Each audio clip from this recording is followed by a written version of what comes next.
శుభలేఖ సుధాకర్ ఒక తెలుగు సినిమా, భారతీయ సినిమా నటుడు. నిజానికి శుభలేఖ ఆయన ఇంటి పేరు కాదు.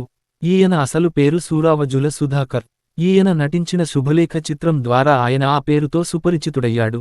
కె. విశ్వనాథ్ దర్శకత్వం వహించిన శుభలేఖ చిత్రములో చిరంజీవి, సుమలత ప్రధాన జంటగా నటించగా, సుధాకర్ తులసి మరో జంటగా నటించారు. శుభలేఖ సినిమా విజయవంతమై సుధాకర్ తులసిల జోడీ బాగా ప్రసిద్ధమై ఆ తరువాత వచ్చిన మంత్రిగారి వియ్యంకుడు, ప్రేమించు పెళ్లాడు సినిమాలలో జంటగా నటించారు. ఆ తరువాత తెలుగు, తమిళ టీవీ ధారావాహికలలో నటించాడు. సుధాకర్ నవంబరు 19, 1960 న ఎస్.ఎస్. కాంతం, కృష్ణారావు దంపతులకు జన్మించాడు. వీరు ముగ్గురు కొడుకులు. సుధాకర్ వీరిలో పెద్దవాడు. రెండో కొడుకు మురళి, మూడో కొడుకు సాగర్. సుధాకర్ ఎస్.పి. బాలసుబ్రహ్మణ్యం చెల్లెలు, గాయని ఎస్.పి. శైలజను పెళ్లి చేసుకున్నాడు.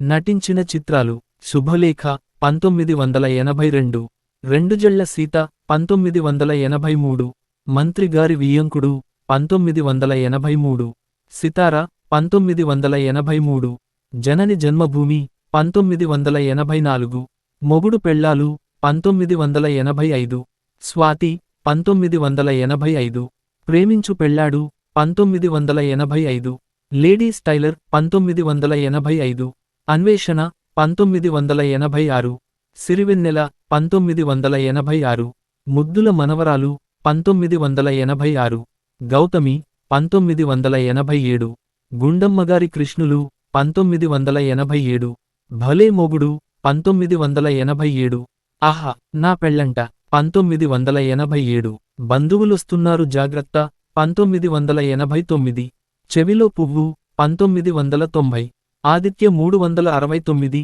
1991, నిర్ణయం 1991, పెళ్లి పుస్తకం 1991, బృందావనం 1992 సినిమా.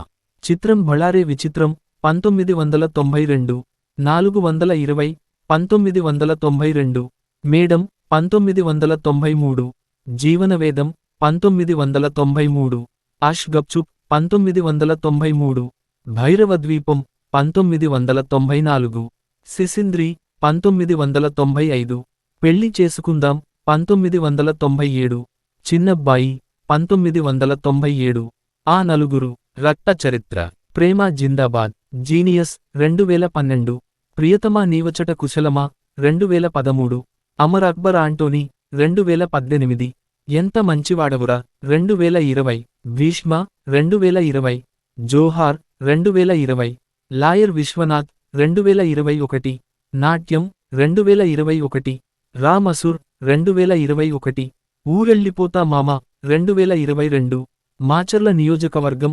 2022, అనుకోని ప్రయాణం 2022, మసూద 2022, హిడింబ 2023, భగవంత్ కేసరి 2023, బద్మాష్ గాళ్లకి bumper offer 2023, Ram rapid action mission 2024, game on 2024, Yatra 2 2024, Chari 111 2024, Bhima 2024 cinema 2024.